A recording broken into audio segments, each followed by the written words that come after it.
Նիկոլ Փաշինյանը պարբերաբար հանդես է գալիս այնպիսի հայտարարություններով, որ ոչ միայն չի թողնելու ձեր ուժը դառնա իշխանություն, այլ նաև մտնի խորհրդարան։ Ինչ կասեք այս հայտարարությունների մասին։ Դարձրեք հեռացող վարչապետը, նույնիսկ աղավնիներն արդեն իր կամքին չեն ենթարկվում, այնց որ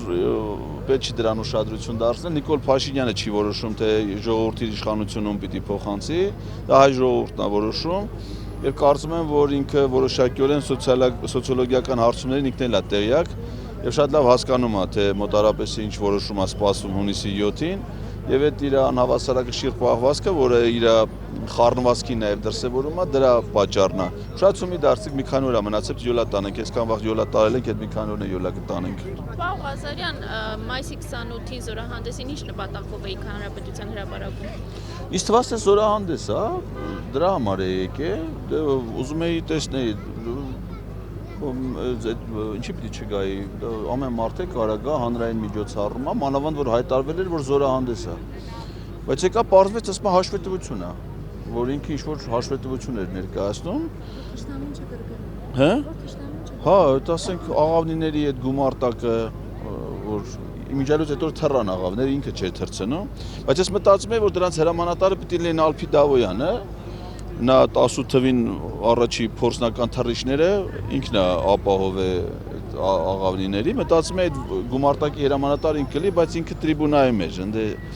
ընդե չէր, եկել էի որ տեսնեի, ինչ հետո ասեցին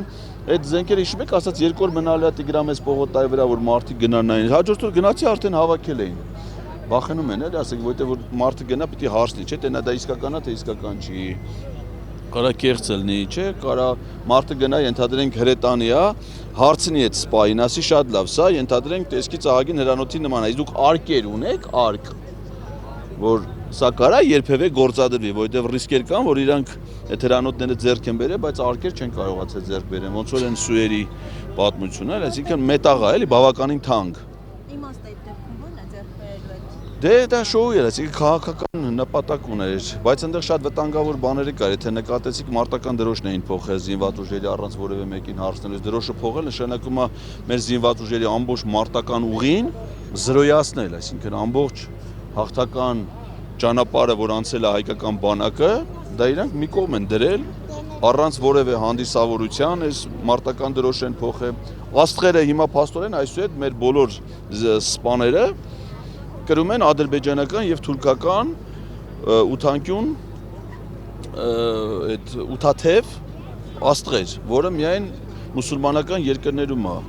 Այդտենց է չհասկացա, ասենք ադրբեջանական եւ թուրքական բանակում գործածվող աստղերը ինչի են կիրառվում նաեւ հայկական աստղը խո սովետական կամ ռուսական չի, Միացյալ Նահանգների դրոշի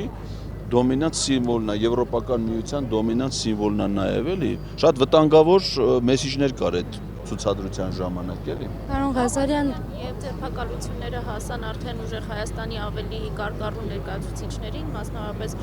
պարոն Ալեքսանյանը այսօր 2 ամսով կալանավորվեց, արդյոք կշարունակվեն եւ գուցե արդեն պատգամավորության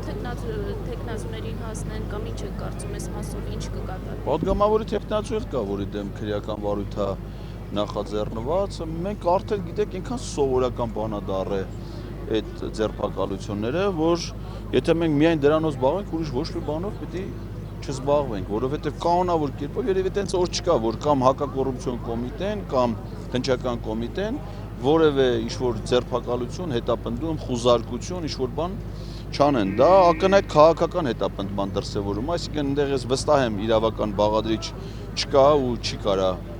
լինի, քաղաքական հետապնդում է, բայց մենք դրանից իմունիտետ ենք արդեն ձեռք բերել որոշակիորեն։ Իհարկե դա խոչընդոտում է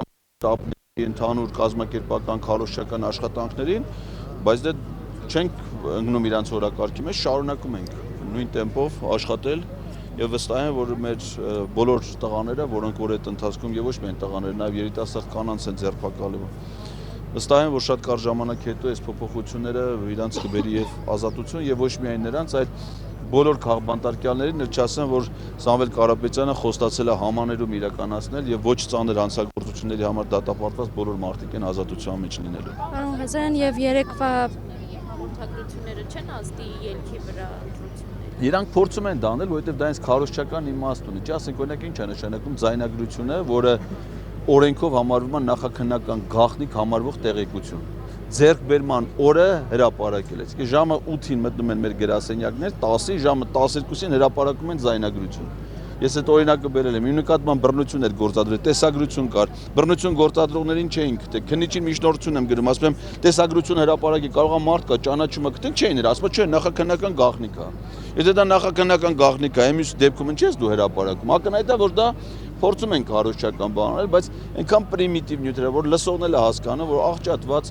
աներ փեսա իրար հետ խոսում են, ասենք, իդի հանես դնես, նույն բանն է, ես իրիկունը տուն գնալուց կինս ասի, արի ես քեզ հաց կտամ ուտելու, բռնեն տանեն երկուսից հետ դատեն, ասեն հաց տվեց, են էլ կեթա ուժեղ Հայաստան կընտրի, լավ ընտրակաշառք։ Դες բան անմիտ բաներ է, էլի բովանդակ մարդիկ էլ լսում են, հասկանում են, ասում են դե այդ ոնց է, էս 18 քաղաքական ուժ մասնակցում գնացի կպել են մենակ բանին, ուժեղ Հայաստանին։ Լսել եք, ասենք, մի հատ ուրիշ կուսակցության ներկայ, մի հատ ԿՊ-ականի այսքան ժամանակ լսել եք։ Ընդդիմադիրների վրա է կարծես։ Արման Թաթոյանը տեսագրությունն էլ հրապարակեց, ձայնագրությունն էլ, սկրինշոթերն էլ, մի հոգու գնացին ձերբակալ էին կամ պատասխանատվության ենթարկել։ Այսքան նայում ենք դրանց հանրահավաքները կոլեկտիվներով վարչական ռեսուրսի գործադրմամբ գալի մասնակցում, խոսում են մարդիկ ազատ, որ մեկի դեպքում են նարե։